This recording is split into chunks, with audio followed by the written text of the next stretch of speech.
Well, they very Christian, very Catholic. I was an altar boy as a young man in the church, the corner church that my great grandparents had helped build.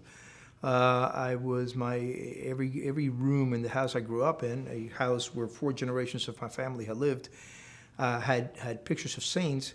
A lot of Michaels. I'm Michael. My father was Miguel. His father. I'm the 4th. My son. No, I'm the 5th. My son is the 6th in line. So there were portraits of the Holy Heart, Sacred Heart, portraits of the Virgin, and we were very much informed by a Catholic attitude as I was growing up. We were also fervently pro-capitalist. We believed in the free market.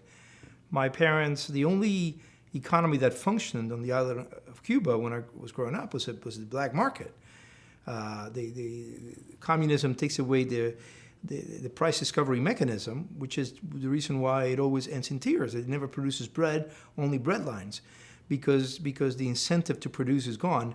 However, in the black market, where people were exchanging things, that was, except that it was illegal, of course. So at the young age of 6 or 7, I had to stand guard in front of my house, make sure the local communist committee, which was on every block, did not come in, or at least I could shout to my father, because my father was in the back exchanging his cigars for milk for me and my sister. He forewent smoking his cigars so he could exchange them for the equivalent of what the market, whatever the equivalence was that the market discovered for cigars and milk.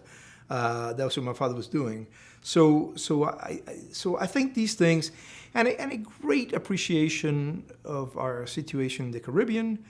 That was a very different worldview than the one we have today. Very, very deep understanding of our Spanish culture. My other set of grandparents were Spanish, so we ate Spanish delicacies at Christmas, but when we could buy them in the black market, or they were exported from Spain. That was really, so it's very different from the American worldview, which I now have because I've spent the last half century here. But that was really the worldview that I think old Cuba had.